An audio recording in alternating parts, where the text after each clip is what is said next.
lungsod ng mga pangarap.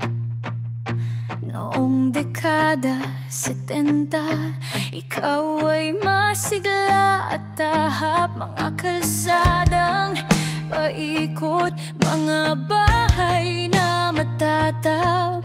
Ang hangin ay sariwa, ang tanawin ay kaaya-aya.